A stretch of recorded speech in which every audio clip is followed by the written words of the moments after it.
I've made out a sheet, and this will carry us through July, listing the lectures.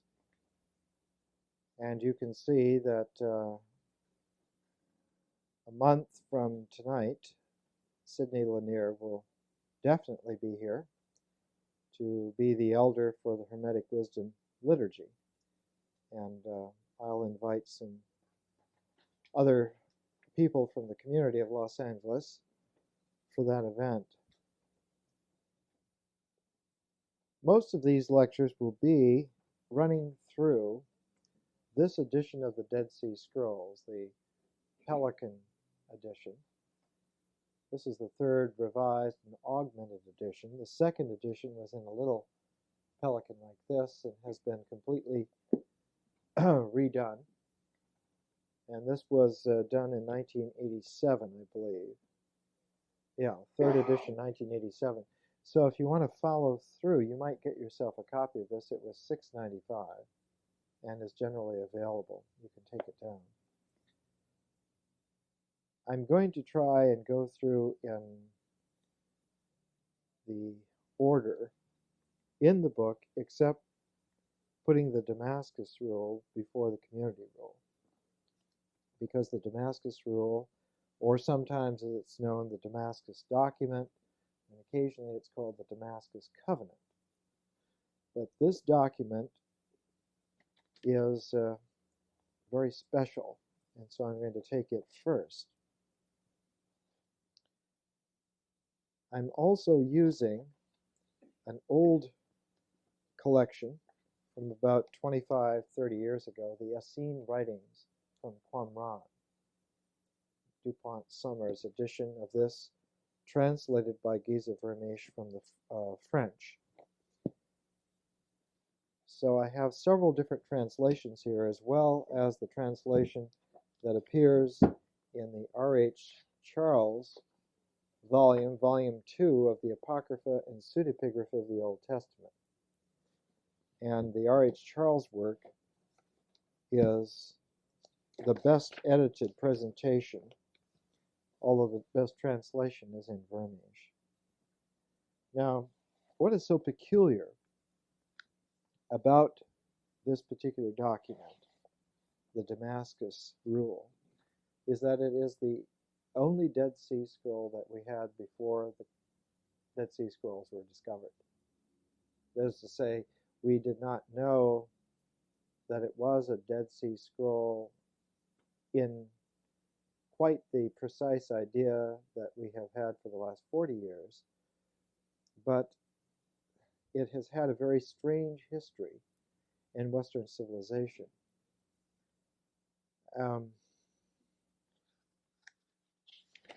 I'm going to read you a quotation here.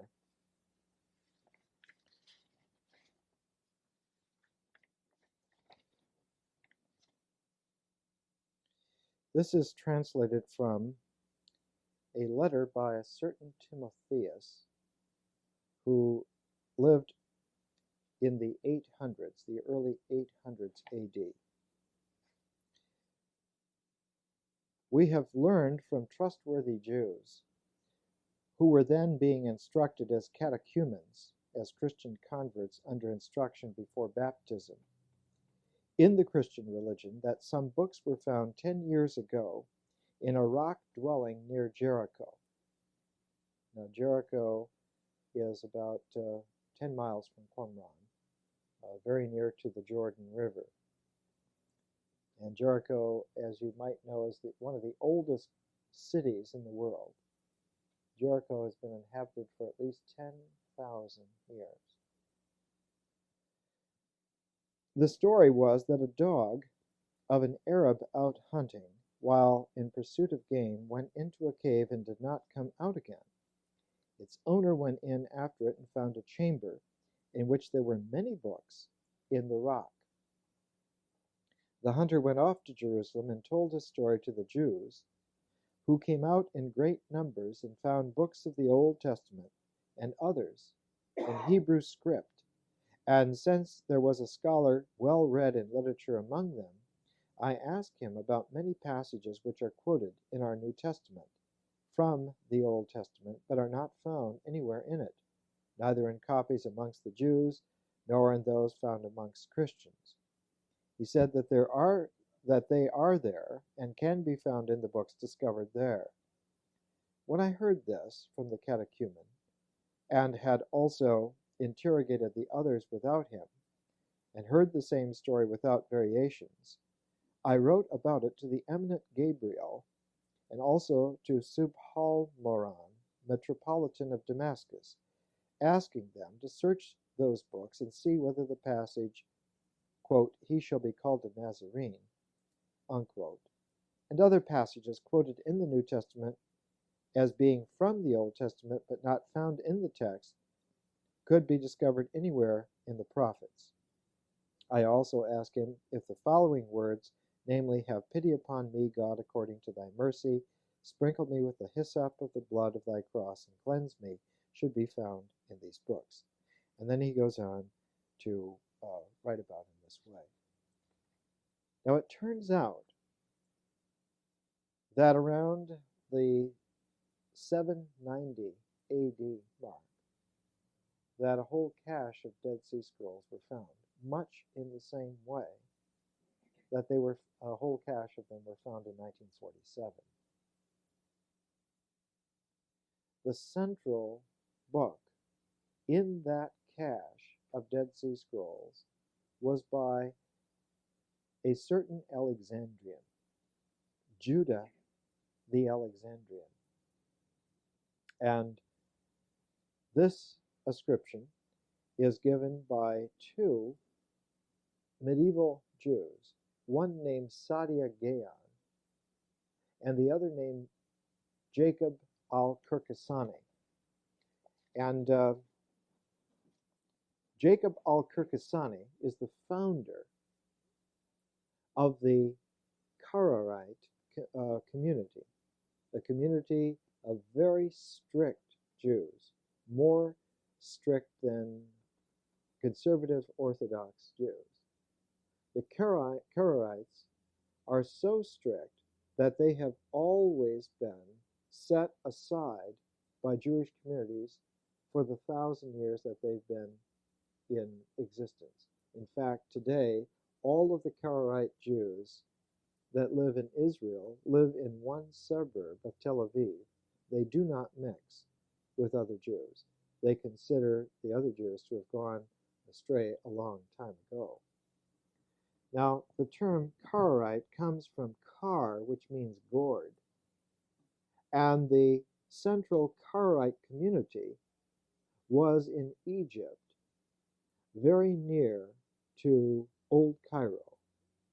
The Arab name for the place is Al-Fustat, the tent. Old Cairo, sometimes also called Old Babylon.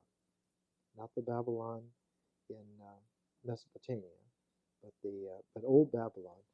And it's also the site of the ancient Egyptian Memphis. It's modern-day Cairo.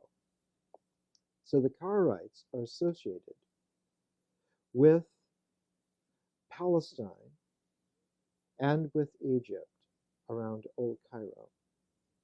Now, central to the Karaites is this first discovery of the Dead Sea Scroll material after some very long period of time.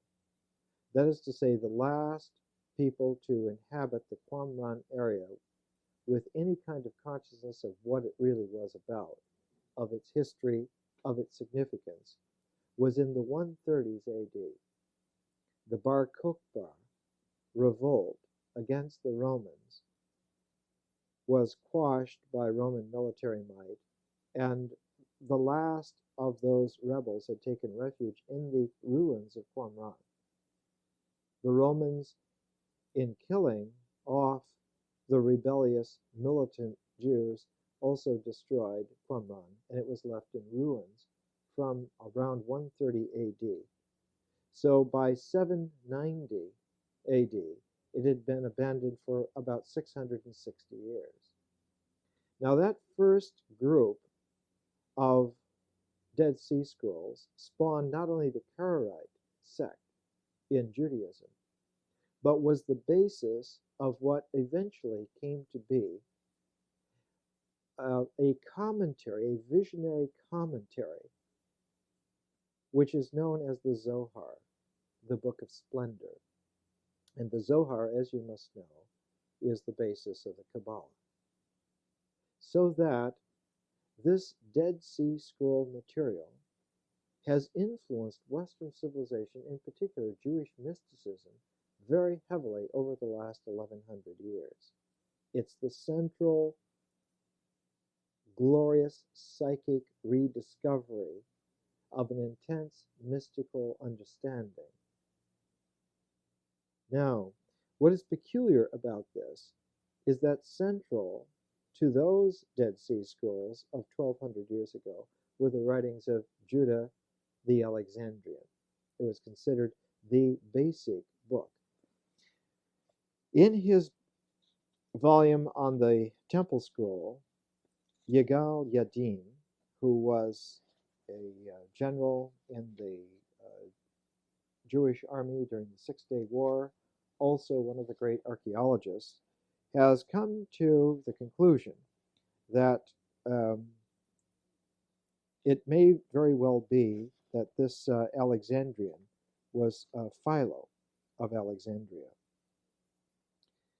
And I would think that the work of Philo that would have been central to their sect was the missing volume. He wrote a two-part volume. We have part two, but the first part is missing. The first part is about the Essene community, about the active spiritual life. The second part on the contemplative life, on the passive spiritual life, we've been using for some time here. Those two works together give the two sides of the same coin, that the Essenes in Palestine were one side of a coin, the other side being the very powerful mystical group in Alexandria, initially on the outskirts of Alexandria in the Therapeutae community, but with the around 25 AD, that group moving back into the city, back into Alexandria, spurring a considerable revolution in the life, the spiritual life of the city. It became such a challenge. We've talked about this several times, that the Emperor Claudius considered it a personal threat to his divinity and to the religion of the Roman state. So it was quite some movement. This work, when first found, was lost to history except for the Jewish mystical tradition. That is to say, these works were so profound, and their nature appealed to an inner quality of transformation, that the works themselves became esoteric and not passed among people. And in fact, they were copied many times through the Middle Ages. But finally, even the copying of the documents was let go, and the material was passed on only in mystical oral tradition. Now, the last time that the documents were copied was probably sometime around the 11th century AD.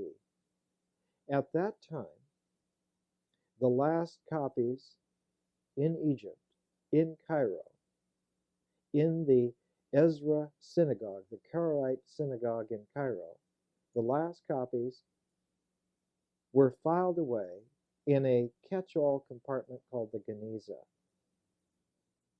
Those documents remained for 1,000 years untouched, gathering dust on the shelves of the Geniza. It was not permissible to destroy Holy Writ, and instead of destroying it, one simply put it away on shelves to molder until it would, by natural process, decay. In 1896, a European rabbi, Solomon Schechter, looking in among the fragments of things in the Cairo Geniza, discovered two manuscripts, both of them frayed, both of them incomplete, but took them out of the Geniza and took them to England and made a present of them to Cambridge University, 1896. He then spent some long while making a translation and an edition of these two manuscripts, and he collated the two together to make one fairly complete text and published it in 1910. And it was published under the title Fragments of the Zadokite Work, because the individuals referred to themselves as the sons of Zadok, a very strictly worthy high priest. So the fragments of a Zadokite work were published in 1910. It wasn't until the early 1950s, when the translations of the Dead Sea Scrolls began to be published in scholarly journals, that individuals began to notice that the fragments of a Zadokite work was in fact one of the Dead Sea Scrolls. In fact, was the Damascus Rule document. That is to say, it was the document which gave the history of the sect, the origins, and the reasons why it had been formed, and the messianic expectations, and the fact that the document, in fact, was being written at a time when the messianic expectations were rising to a culmination. Now, the great editor, R.H. Charles, with his great band of scholars, and you have to understand that these works, even though they were done 70 years ago, were done at the time that the great 11th edition of the Encyclopedia Britannica was done. Cambridge University had people like Bertrand Russell and Sri Aurobindo and G.E. Moore and a whole host of others, Alfred North Whitehead. It was a who's who of intelligent, highly professional, refined scholars. So this work is still quite useful. Last week I used the update done about 2 years ago by J.H. Charlesworth from the Princeton Theological Seminary, but I'm using the R.H. Charles this week. Now he says in here that this document evidently dates from a time when the expectations were rising to a crescendo, that the original work was probably composed sometime around 60 BC, 55 BC, somewhere in that time period, so that it dates from about 2 generations before the birth of Jesus, that the feeling was, the mystical insight was, that the sacred calibration of the calendar was reaching a maturity, that the cycle of the festivals, the seasons of the weeks, was rounding out and completing itself, and that they were coming to what was called the final days. Now, the final days are all posited around an end point, a particular final day. The Jewish term for that particular final day was Yom Yahweh, the day of the Lord. Yom Yahweh was the period, the end, the final punctuation to a whole cycle of time. That time would fulfill itself, that whatever meaning had been engendered in this particular cycle of time would come to a close. Now, the idea here is that surely of cyclic epochs. And notice here that there is a parallel with the Pythagorean notion of the transmigration of souls, as individuals are renewed expressions of a soul passing through. So too in large history, every epoch has the Spirit of God moving through it. And when the life of an epoch comes to a close, there is a death and there is a transmigration. Notice here, it's not so much a birth, but a transmigration. What transmigrates? The Spirit of God. Therefore, the day is called the day of the Lord. Man's expressive capacity of living out history comes to an end. And on that day, the Lord then closes the book of that historical epoch and opens another and moves from the old to the new. So that the presence of the Lord, which gives the only reality, exits from the old world ways to the new world ways. So that the point of the Damascus document is that a time is approaching very quickly now where there will be a new covenant. That the old covenant will be not abrogated, but fulfilled to a closure. That all of its promise will be fulfilled. All of its meaning will be integrated. All of its purposes will be achieved. And then new purposes, new meaning, new developments will begin. So that the Yam Yahweh is sandwiched in between two kinds of parentheses.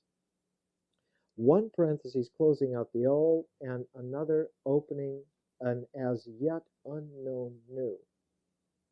That the new, because it no longer has any connection, I think if I can use this colloquial term, it has no karmic connection with the old. The old will be completed, that's that. But the new starts again in its own way. So that Yam Yahweh is like an interface, an articulate interface of eternity within time.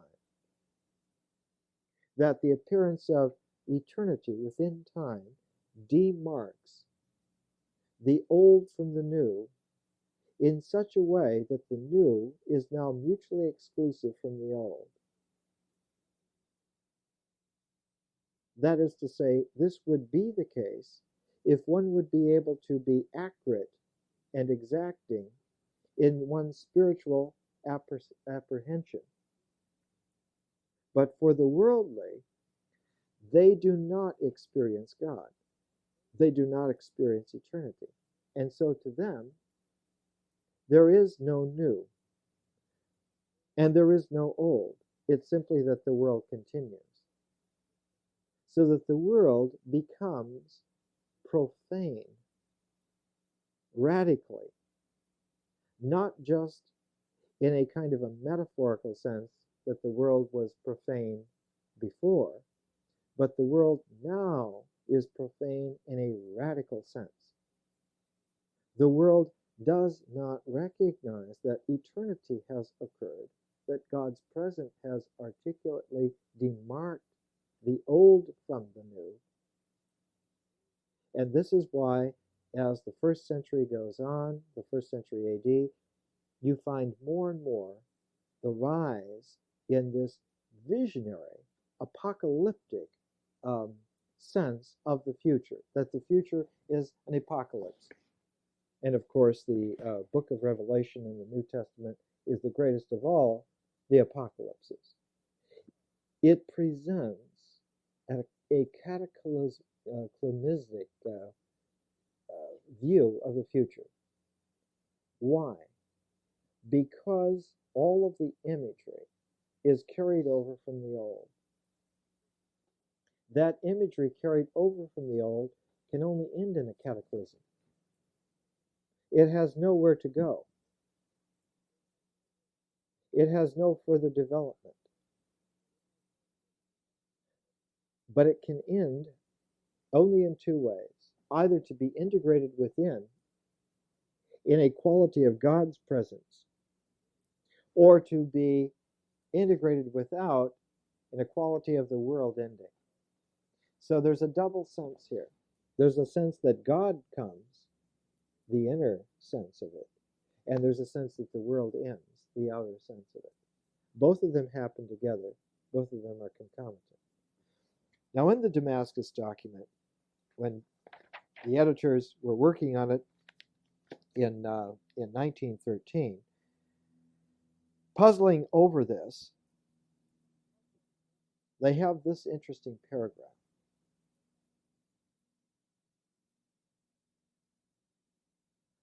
Our book was most probably written to reflect conditions between 18 BC and 70 AD, or possibly between 18 BC and 8 BC.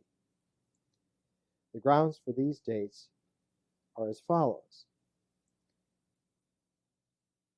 Part 10, Section 1, does not seem to imply political subjugation on the part of the Jews. Hence, our author wrote it after 63 or 57 BC. The phrase man of lies receives its most easy explanation as applied to Herod the Great, who reigned 41 years. The phrase man of lies is eminently fitting for a prince who was wholly devoted,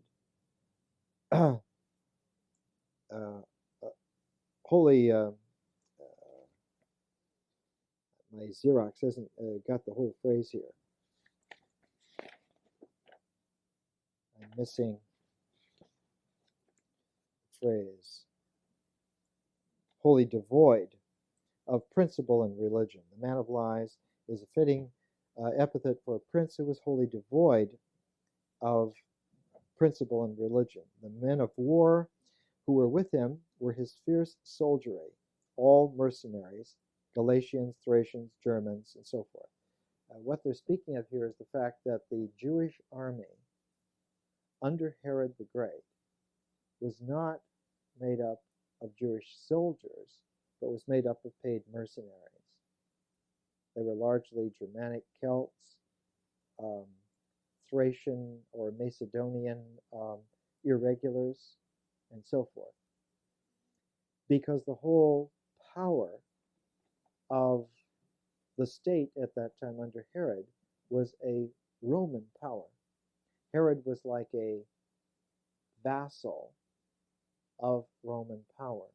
They let him do whatever he wanted within his own confines, but he had absolutely no say in terms of foreign policy or in financing or in raising money and so forth. So that it was really a section of the Roman Empire that was staffed by foreign mercenaries.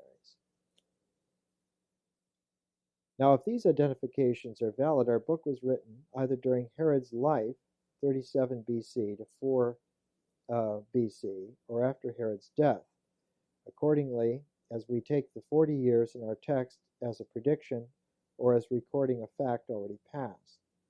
And he goes on with this kind of an evidence and finally comes out to say that it is probable then our book was written between 18 BC and 8 BC. Now, there's one emendation on this date. It should be 7 BC. The terminus for their speculation was the death of the two fine sons of Herod. He had 15 children, and many of them were sons, but in particular, two of his sons, Alexander and Aristobulus, were extremely popular, beautiful young men. Their mother, Mariamne, was descended from royalty, from the Hasmonean dynasty, the Maccabeans and so forth. And it was through marriage with her that Herod became royal himself. He had an end to becoming king in the first place. Her two sons were sent when they were young to Rome to be given the best education that money or circumstance could provide. They were both very handsome young men. They were both exceedingly refined in their manners, highly intelligent, and when they were brought back after receiving about 10 or 12 years of training in Rome, they were spectacularly popular with with the populace. So these two sons of Herod, who finally were killed and put to death, they were strangled. Their father had them strangled in a town in Samaria in 7 BC. It was like the ultimate act of his madness. Now, the killing of his two sons coincides with the account in the New Testament that we have of the massacre of the innocents. That is to say, in Herod's last diseased days, the last few years of his life, he was suffering from advanced arterial sclerosis, and his body was ulcerating inside and out, and he was literally covered with sores that wouldn't heal. And along with the calcification, of course, the blood pressure goes up, and all kinds of psychotic symptoms begin to show themselves. The massacre of the innocents, we generally understand from the New Testament, was that only babies, only male babies, were killed. But this is not so. Anyone who was challenging the throne, in the sense that they were potential messiahs, were killed, including Herod's two fine sons. Now, the war scroll, or the Damascus scroll, Damascus rule, tells us that this time will come, and that this will be a sign of the final days, and predicts that this event will trigger the new covenant, the new age. Now, in the Damascus rule, we have a peculiar kind of a symbolism for the leader of the community. He's referred to as the lawgiver, and we've talked about this before, that this is a new Torah. This is not the Torah of Moses. This is the new Torah for a period of transition. The old Torah was for the old law, for the old covenant. This community are people of the new covenant who have not to confirm a new covenant, but to prepare themselves to receive the new covenant. So that the particular quality of the Qumran community and of the Essene movement as a whole was that they were willing to step off, to be the first, the chosen remnant, to be the first to step off the temporal, historical, cultural orientation that the world was going by. That is, to suspend their whole quality of participation in the world, to go out into retreat, to go into deep meditation, to go into deep ascetic, a deep ascetic cocoon, to prepare themselves to receive the new. And since the new would be unknown, there would be nothing to indicate what it might be like except the promise from God that at an appropriate time he would send his Messiah, the Messiah of Israel and Aaron would come to the people and initiate a new era, a new age, a paradise on earth. So the community had a very peculiar sense of being abstracted from history, abstracted from culture, abstracted from the world. And in order to sustain them, because they understood that this was going to take some while, in fact, it took almost 200 years, but to sustain them, they needed a new law. And this new lawgiver, the teacher of righteousness, is also referred to as the star. And we're given to understand that the sense is that he is the guiding star. The word that they use in the Dead Sea Scrolls, the Hebrew word, the kiyun of your images. The kiyun is the star, but it's the star of your images. Where do we have images? We have images in our imagination.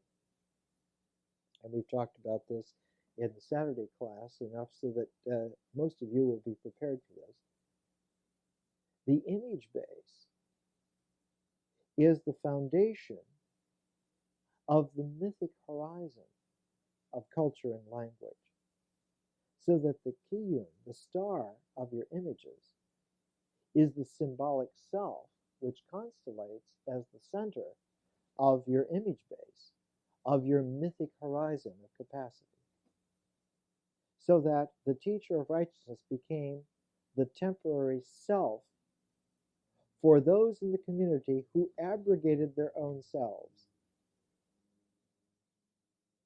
You understand that the community was knit together in such a way that no one had their own integration to lean on, so that the teacher of righteousness became the surrogate self for everyone in the community for those 200 years.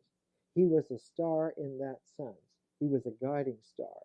He was the symbolic self that guaranteed that the community, though each individual would be selfless, would not be disoriented, would not be subjected to chaos, but rather would be open. And that only in this condition would they be able to recognize the Messiah when he came. Why? Because the Messiah would be the new self of the community.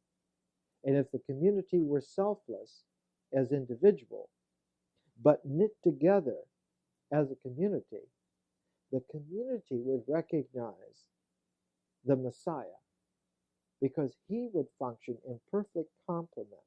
He would be the self they lacked. They would be the community he was looking for. He would be the key, and they would be the lock. So that their whole difficulty was to maintain themselves for 200 years. They didn't know exactly how long it was going to be, but they were able to compute and come up with a fairly accurate figure. The figure that they came up with was somewhere around 190 years. Now, the figure was derived from the book of Daniel. The 70 weeks of years, the 490 years. But notice that the time was given not in terms of years, not in terms of the world's sense, but only in terms of strict religious ceremonial demarcation of the passing of duration. So they were not dealing with time, but they were dealing with ceremonial cycles. And the ceremonial cycles had spaces of 50 days in between, and 7 of these would occur during an annual solar cycle. So that the sense of duration that the Essenes had was different from the worldly sense of time. The sense of duration was that these are motions of God's presence spiraling down to the day when it would be at the center. That they were not demarking any kind of linear sense of time, nor any kind of circular sense of time, but a slowly involving spiral that, as it grew closer and closer to the center, would become more and more powerful until on the Yom Yahweh, on the day of the Lord, the Messiah would appear at the exact center of the ceremonial transformation that had gone on. The only people who would recognize that this had occurred were those who were selfless but knit together in a community strong enough to receive the impress of that unique and particular impact. Now you can see from this that when we read the description of John the Baptist, the head of the Qumran community of around 30 AD, baptizing people in the Jordan River, and sees Jesus come forth and sees him and sees the Spirit of truth descend upon the man. That is the exact center, the deep self-occurrence of that community at that moment, the descent of the Holy Spirit. The person who sees that is John the Baptist, who was the inheritor of the Dead Sea Scroll community, the Qumran community, the Essene community. He is one of the follow-ups to the teacher of righteousness. He is not the star. He is not the lawgiver. He's the one who keeps the community together in their openness to receive. Jesus is the new star. He is the new lawgiver. But as we'll see later on this fall, there's a very particular kind of a transformation that Jesus brilliantly achieves. He sets the whole Torah of the Old Testament, symbolically set up in a kind of a Pythagorean kind of tetrachus as the Ten Commandments. He sets that aside and brings a single pair of laws for the new covenant. Shall not love thy neighbor as thyself, and love the Lord thy God with all thy heart. The two sides of love. The individual still giving up himself for another, and still giving up himself for God. And it turns out, as we'll see, that the whole preparation time, that 200 years of preparation time, was not a preparation for something other than what they were actually doing during that preparation time. The preparation time was like practice for the new covenant in the first place. They had never understood that. It was not possible to understand it. And we'll see that this is one of the great brilliant strokes of genius that Jesus shows, that the preparation was exactly the new dispensation. Now this Zadokite work, this Damascus document talking about the star, identifies from the Old Torah, from Numbers chapter 24, verse 17, that this star will be in the words of the language of Numbers, which is traditionally ascribed to Moses, will be a prince of the congregation, will be as a scepter to the people. Now notice here that there's a slight difference from being a king. A prince of the congregation, not a king of the congregation. The prince is either the king to be or is the son of the king. And specifically, the sense here of the prince of the congregation is that God is the king, and the person one is looking for is either the Son of God or will become God, that only God is the king. In the other sense, the scepter of the people is again this kind of a play. It's an obliqueness. It isn't the person on the throne. It is what is wielded by the person on the throne to rule. So the sense that this figure, this star, will be the prince of the congregation and the scepter of the people. This is the description, mystically in Numbers, of the Messiah. Now in the Damascus rule, this is alluded to specifically as the first indication that this is God speaking to Moses deeply, and Moses just accurately giving it out again. That he could not Moses himself could not have understood the full significance of what he was saying.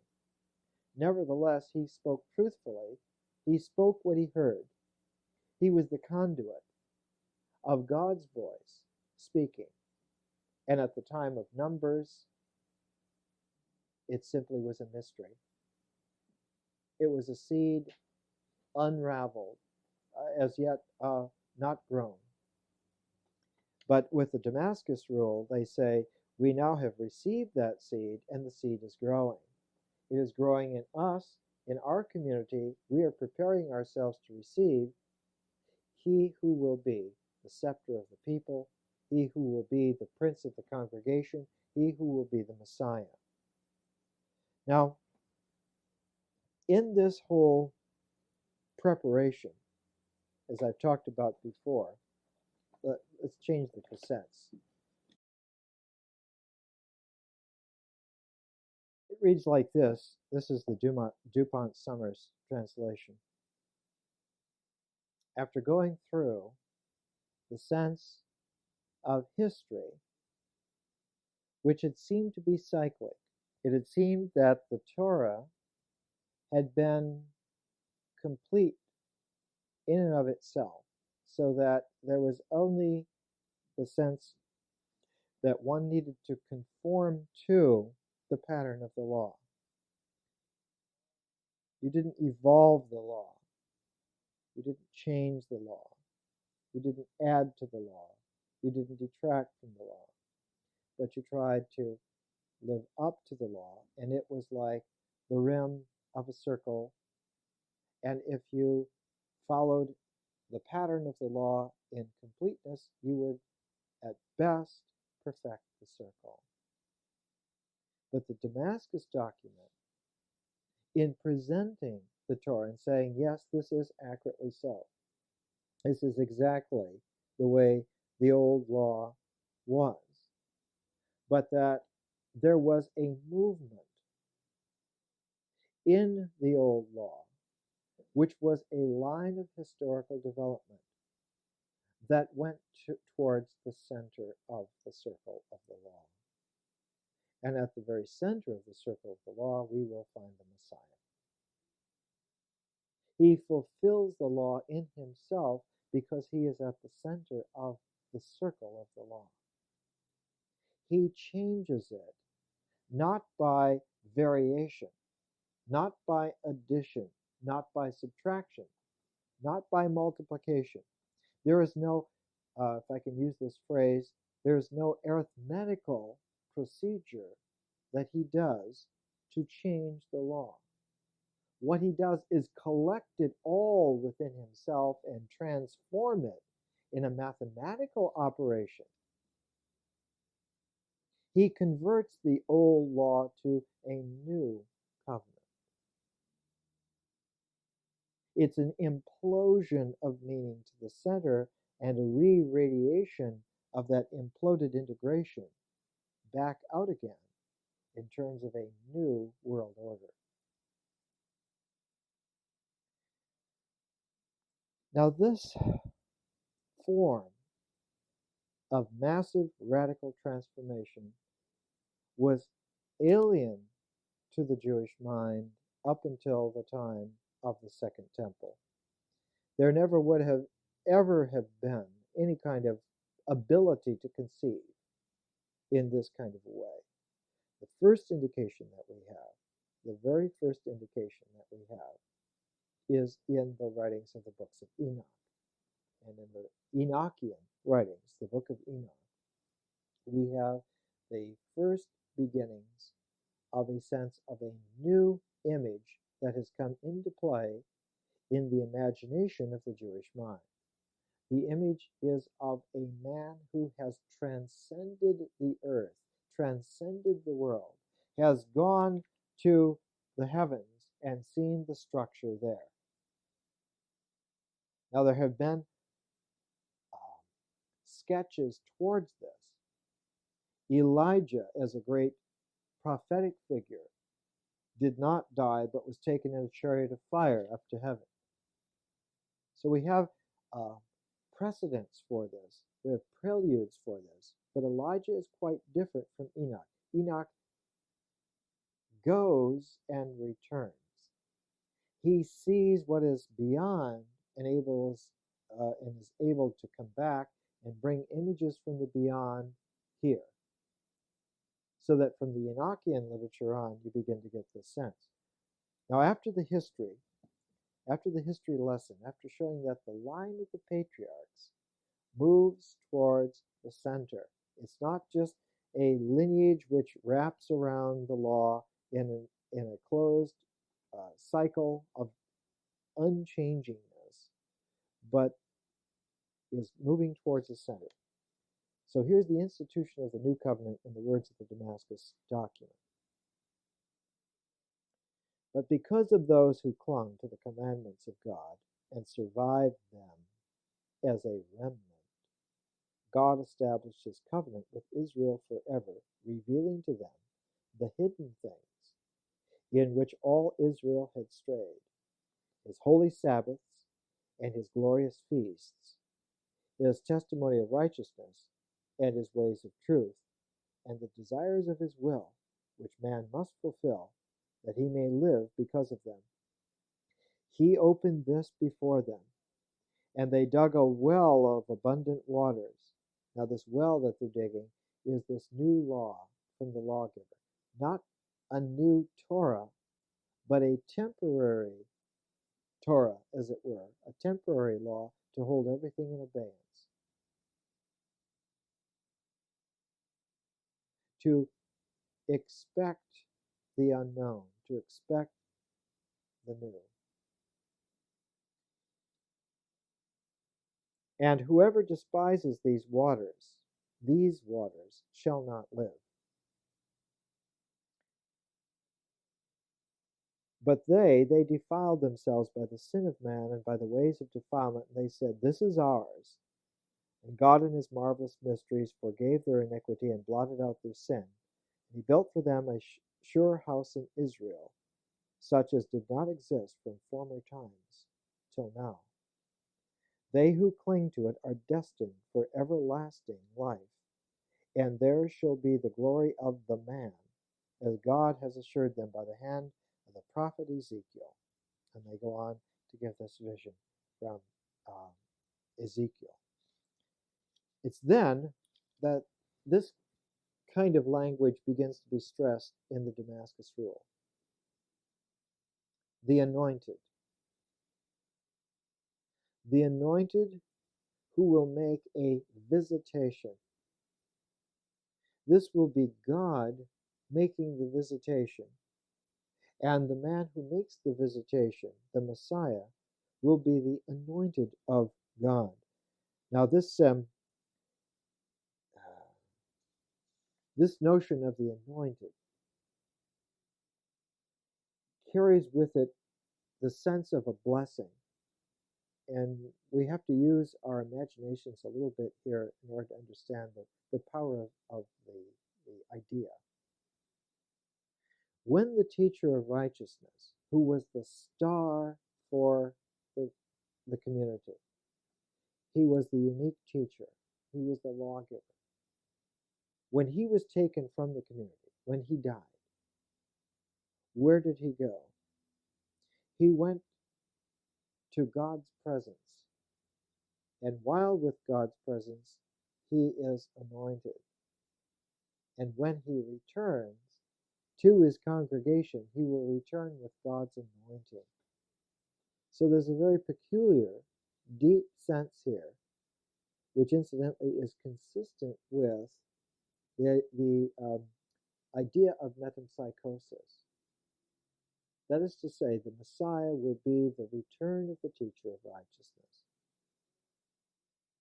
Now, the whole idea of the second coming of Jesus is not true of Jesus at all, but is certainly true of the teacher of righteousness. The fact that it was transferred to Jesus is a grave psychological error. It's a mythic misunderstanding of enormous proportions. There is no sense at all that Jesus will return again. That's not it at all. But the primordial realization at the very foundations of that experience is that the teacher of righteousness, by his very nature, will return as the anointed one. When he comes back, that is to say, not the person, the teacher of righteousness, but that Spirit of God moving through the teacher of righteousness, which has gone back to the heavenly center and become anointed. When it comes back again, it comes back with this extra added quality, which one refers to symbolically as anointed. What is that extra added quality?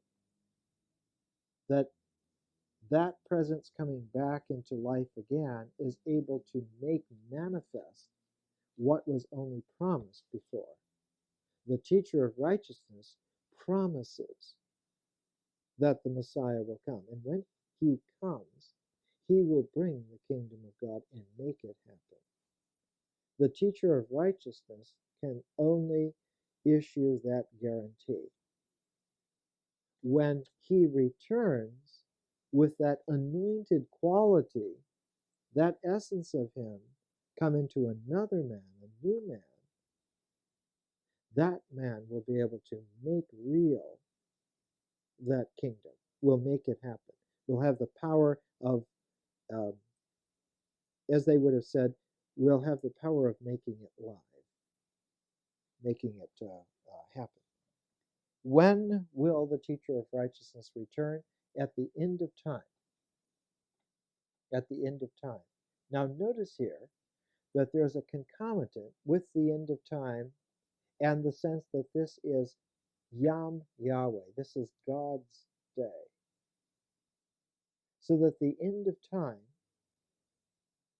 is a day of eternity where worldly time is suspended. It's abrogated. It will happen again the next day, but it is abrogated. And while it is abrogated, a new structure is instituted so that the next day, it's the new structure that's working. Time is going on again, but it has a completely new structure. I have to give you a graphic image here because this is the result of long years. The way that symbolic consciousness integrated in the BC centuries was to weave a pattern like a fabric with a warp and woof.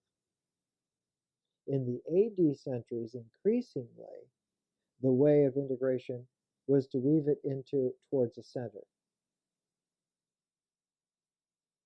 In the BC centuries, the way that consciousness came out was that it was a fabric of the essence of the world. But in the AD centuries, the way that consciousness came out was that it was a self-centered world.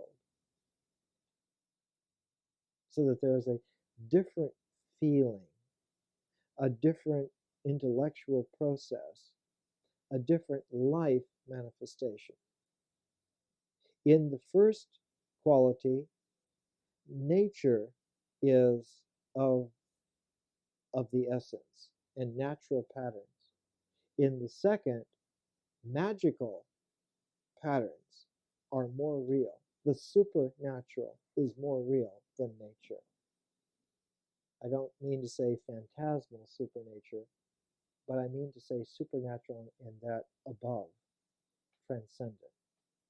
So that spiritualized nature is more real than the earth nature. In the BC centuries, the earth nature is the final arbiter of meaning. It's the final referent of all intelligibility. In the AD centuries, it's a transcendent, centralizing, symbolic capacity that is more real.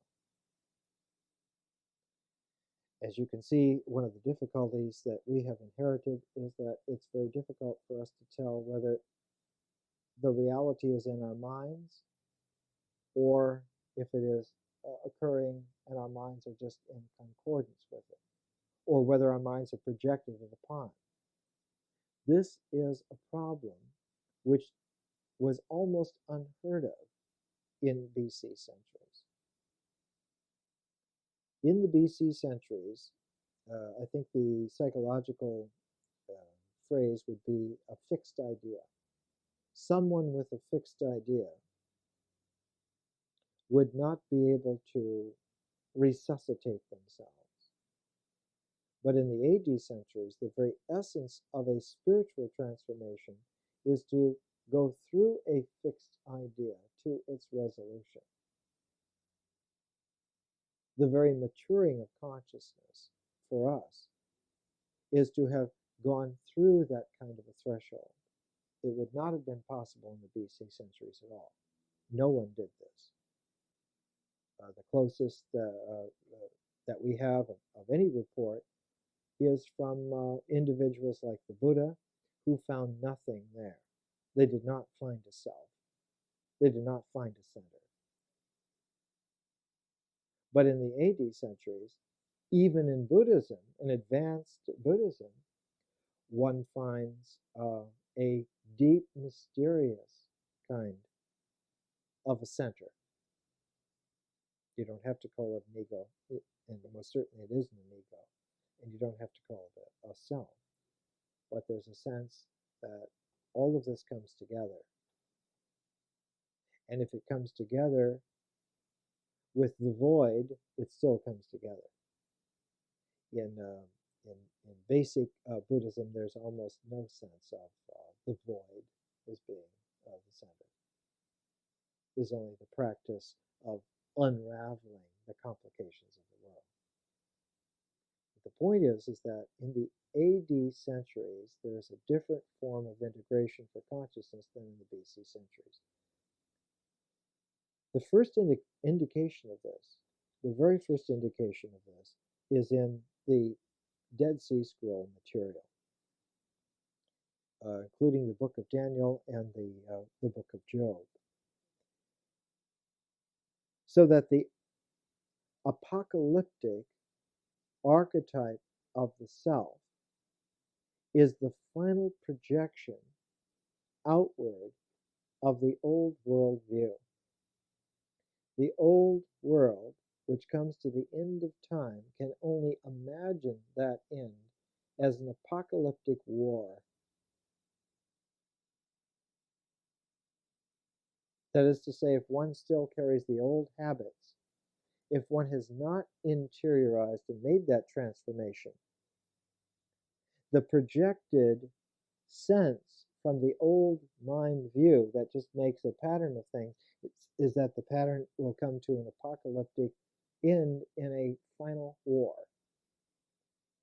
And one of the last of the Dead Sea Scrolls, written about 50 to 60 AD, is the War of the Scrolls of the Sons of Light against the Sons of Darkness. And when we get to it, you'll see that this scroll, the War of the Sons of Light against the Sons of Darkness, is very much like certain qualities of the Book of Revelation. And when we get to it later this fall, we'll see that the Book of Revelation is two documents that have been grafted upon each other. One of them is an apocalyptic vision of the end of time of the old thinking, and the other is the new revelation that will come out. One of them is from John the Baptist, and the other is from St. John. So that the apocalypse is by two Johns, and not by one. And it's a juxtaposition of the two together to show, by juxtaposition, exactly what the difference is. The seven seals, as an apocalyptic ending of the world, is the only possible projection left for the old way of looking at things. That image base ends in that, I guess the symbol is Armageddon. Whereas the new begins exactly in the figure of man transcending this conflagration of what before had been the ultimate extension of powers to their angelic exponentials.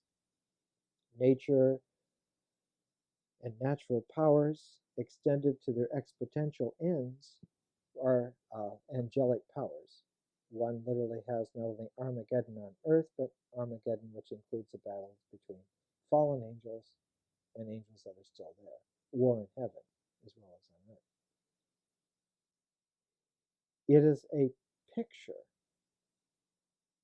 of the ultimate extension of an old habit of conceiving of reality, juxtaposed, as we will see, with a completely radical new way of appreciating reality. To give you an image here, it's like man walks into a conflagration, and when he walks through the conflagration becomes highlights of his personality, but does not destroy him. And the first time that that image of that man is seen, that symbolic person, is in the book of Daniel. And in the book of Daniel, it's like a presage in a hypnotic mode that the writer, staring in his mind's eye, his spirit's mind's eye, with his third eye, staring into the image of the furnace, the fiery furnace, sees that the pure people are not consumed by the flames, Shadrach, Meshach, and Abednego, or their Babylonian names. But there is also another person there who is not put into the furnace, but who is there with them, who has the hair like white wool, and the eyes like fire, and the skin like bronze.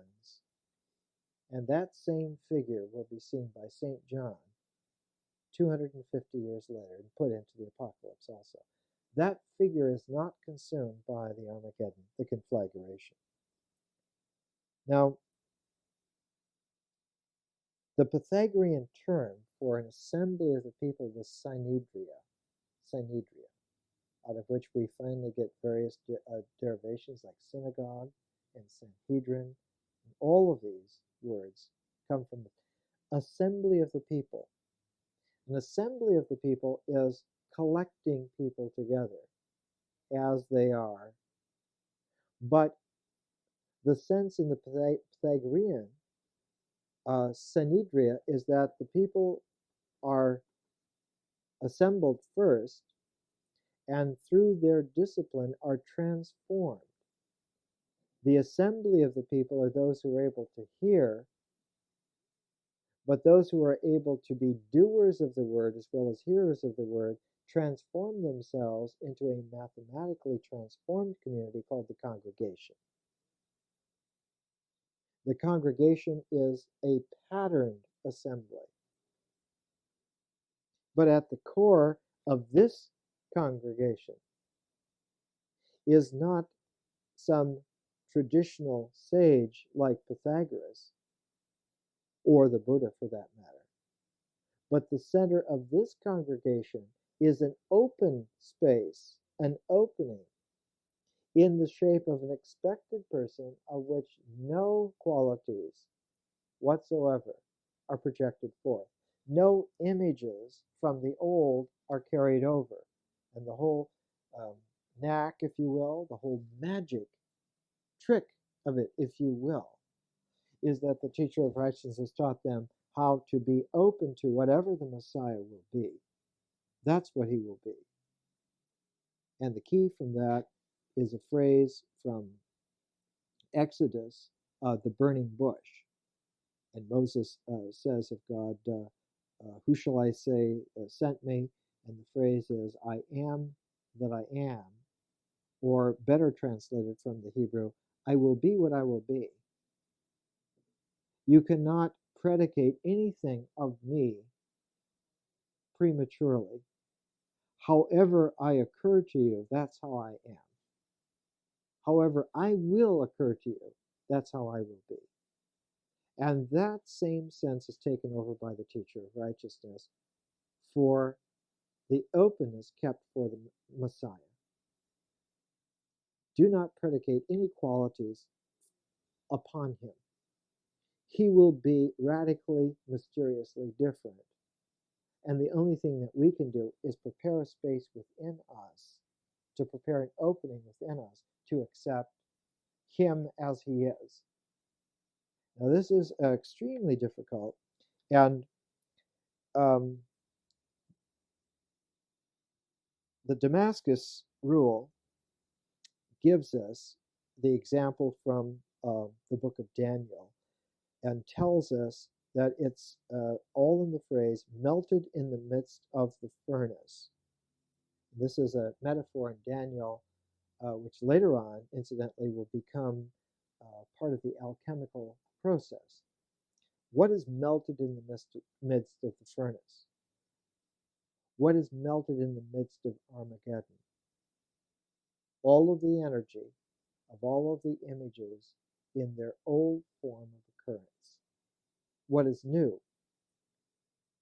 A new integration, a new center, which is transformed from those images into new symbolic presentation. The teacher of righteousness makes clear that the Messiah will not come in the old forms at all, will come only in a completely new way. So that the new covenant that the Essene communities have is a covenant of open expectation for what is certainly to come, but cannot be described prematurely or in any kind of projected way. Now notice here that the whole technique of maintaining themselves as a community is posited upon this peculiar criteria of inner openness. What interferes with inner openness? The primary thing that interferes with inner openness is to think that something from the world can satisfy any kind of an openness which you would have. So you become ascetic not from some kind of puritanical ethos, but from a methodological technicality. You disengage yourself from the world in terms of expectation so that you can keep open that quality and not have it surrogately fulfilled prematurely by some kind of worldly quality. So that the discipline of the Essenes was extremely precarious and difficult. And for the Jewish population, it was very near an impossibility. It just wasn't a part of the tradition that had been lived with for 2,000 years. In fact, it was exactly the obverse of the tradition. Instead of having things in the world prove to you that God was with you, you now had to not have any kind of response to things in the world to prove that God was with you. Instead of having many children and many crops and many animals and this and that and the other thing, it was not having a necessary relationship to them, not having them at all, which was proof that God was with you. It was the obverse of the process. So that psychologically, the technique that they were using turned themselves inside out. They were exactly the negatives from what pictures they had been before. Their psychic reality was like a photographic negative, only it was an emulsion that had no image on it when it was perfected.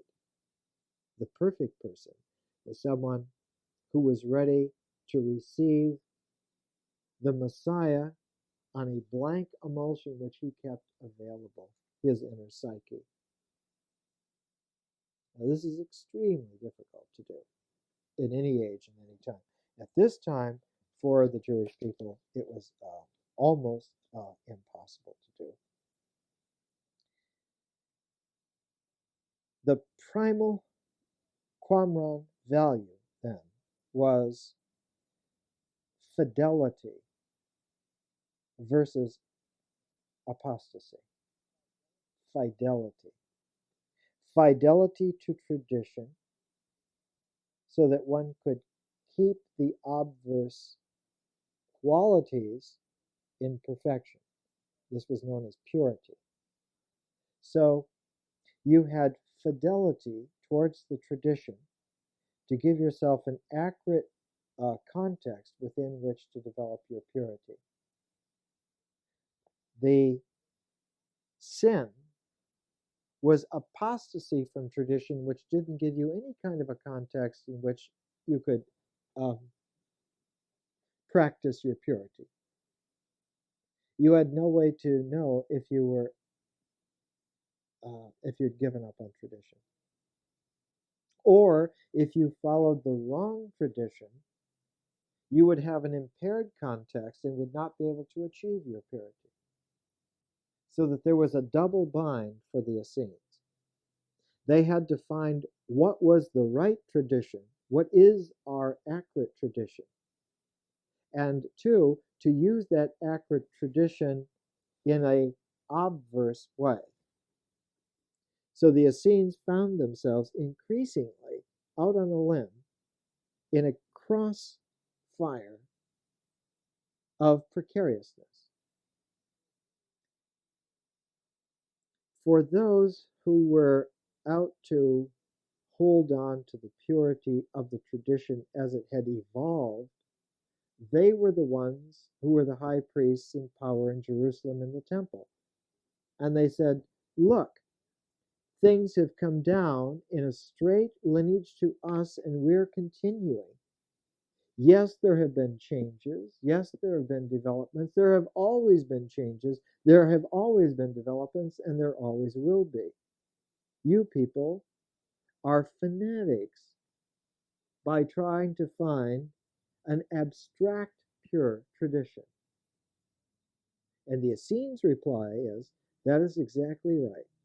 We want to find the exact abstract tradition because that's the only context in which we can do what we have to do. To not only have an abstract tradition of fidelity to it, but to use it then in this obverse way to create a sense of purity, of openness within us. So that the Essenes were twice removed from the Judaism of their time. Once in terms of strict abstraction, and the second in terms of radical transformation within. And they found themselves increasingly caught in a crossfire. Because on one hand, they were strict purists for tradition, and yet on the other hand, they were using the tradition in ways that were never thought of before. Jesus is the perfection of these two currents coming together. He is exactly the pure abstractness of the tradition imploded and turned inside out into a completely radical new configuration, which is why he did not register for anyone who wasn't in this particular double mode. He didn't register as a person at all. He registered, if he registered at all, as a crazy worldly reformer, or he registered as an attempt for too much perfection that just doesn't fit in this world. Those two resonances registered. Only a very, very few, the elect they call themselves, did he register as a person. Did he come through, this is he, this is the one.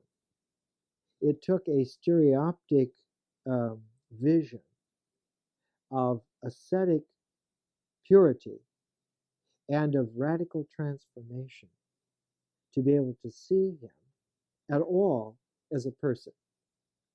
Now, the only people in history who have ever done this are those who have made that double change. It's a double transformation, not just a transformation, but a double transformation. It's like transforming space and then transforming time. You transform them both. In Qumran, we find that there is then the beginnings of a new technique. In Qumran, this new technique is based on a double approach to Scripture. The double approach to Scripture parallels the double approach to the sense of person.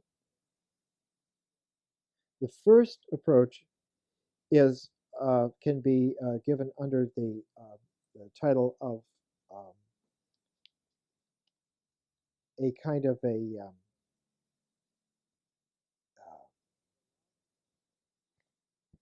methodological grouping of the laws together. Um, this whole methodological grouping of the books of the Old Testament eventually reached its culmination in thinking of the Old Testament as a cosmic person. The book itself became a person. And certain books in the Old Testament became the head and the arms and the legs and the vehicles and so forth. But the principle was the methodological grouping of the books into sections. And this prefigures the structure that the Mishnah would have in the AD centuries. The Mishnah as the new law, the new code. Yes, there's still the Torah from Moses, but now we have the Mishnah, which is a new code, and it's actually the code by which Judaism is structured. Judaism is not structured as a religion on the Torah of Moses. It is structured on the Mishnah and the Talmud. The religious experience is structured by them. And in fact, the Mishnah is the oldest Jewish code extant.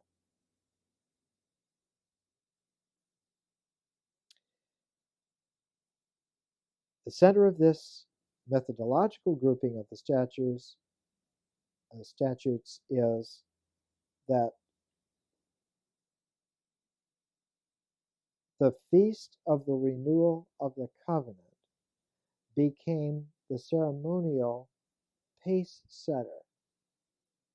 The celebration of the feast of the renewal of the covenant became the ticker, as it was, that marked the articulate passage of duration. It wasn't the reoccurrence in a time of a year so much as the fact that the spiral was heading towards the center. And the way of keeping track of it was to keep the festivals of weeks and the jubilees accurately in view. And the great punctuation of the year was the feast of the renewal of the covenant. And we'll see that this becomes the central symbolic time during the lifetime of Jesus. The second quality is the exhortation. The Greek term exhortation. This eventually represents a literary genre adopted by both Jewish and Christian religious teachers. The exhortation is the seed technique of what later on would become a midrash. That is to say, it's an explanation, or to use the Greek term, it's a hermeneutic. It gives you a new meaning based on a symbolic understanding. The new meaning in symbolic understanding is not based on the imagery and the reference to the images, but is based on the integration of the images into ideas. And so when one has the idea, one is able to restructure the image base accordingly as the idea grows and matures. One retrospectively is able to rearrange the images into a new order, into new pattern. emphasizing some, de-emphasizing others, so that this hermeneutical quality is new. And the hermeneutical quality is exactly that radiating out of the new way from the individual, the new way of seeing. The Gospel according to Thomas begins with the very first saying of Jesus: "He who understands the hermeneutic of these words will not taste death." It's such a penetrating bullseye of a statement that we just haven't been able to hear it with all of its oomph because we haven't recognized that it hits a bullseye in an enormous target of significance. When one hears it naively in a natural way, it seems like a puzzling, quirky kind of a thing, almost like a Pythagorean type of a statement. He who understands the hermeneia of these words will not taste death. Well, our tendency naturally, in an imaginative limitation, is to say, well, what is the hermeneia of this? What is that? Say, not to know. Whereas the insider is one who knows. And so the whole gnosis that comes out of this is someone who has prepared themselves to participate in this new way. So that the Damascus rule develops for the first time the grouping together into new arrangements of the old, and then the symbolic explanation of those new patterns, which retrospectively give a completely new meaning to what was there. Now, the polite literary term for this is allegory, but because allegory has been so ruined by English classes in universities, I almost hate to use this term. So I use the Greek term hermeneia because it hasn't been ruined yet. And for most of us, it still has the qualities of kind of like a closed, silent insightfulness. Hermeneutic, hermeneia, that kind of a quality. Although at the time, Philo's writings on the development of allegorical technique would have been the way that they would have talked 2,000 years ago. The person who talked about hermeneia was Jesus, who was, I keep hearing in my mind the phrase from the 60s, who was right on. Who, when he spoke with the accuracy of doing it, not just hoping for a new realm, but actually making the new realm happen as he went on. So the Damascus covenant then has this sense. The teacher of righteousness is a new Moses, who will return from the dead at the end of days. And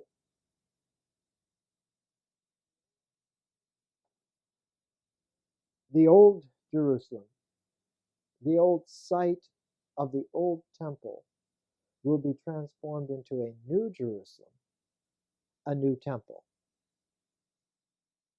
And we'll see the traditional Christian understanding from millennia now has been that the church is the new Jerusalem. And we'll see that that is misunderstanding. It isn't the church that's the new Jerusalem, but it is the congregation of the people who are able to do this among themselves who constitute the new Jerusalem. Wherever they are, under whatever conditions they occur, they are a part of that city. The city of God is not an empire projected out as a universal church. That is a parallel to a universal state, which is clearly the Roman Empire Augustan Principate idea. So the teacher of righteousness is a new Moses who will return from the dead at the end of the days, becomes the focus in the Damascus rule. Now, next week we'll go to the community rule because it's important for us to try and understand what was the shape of the community. It wasn't a theoretical shape. It was the shape that they lived with for 200 years. What was that shape? And how did this highfalutin function ever come to be accepted as daily life? You can see from what I've given you tonight, if you really understand it, understand the accuracy of what I've given you, this is a very difficult thing to do. And to be able to do it daily, year in and year out, generation after generation, and not lose your taste for it, not lose your accuracy of compiling the momentum, this was really something. And the community rule gives us the bird's eye view of this process and answers these questions. And thanks very much for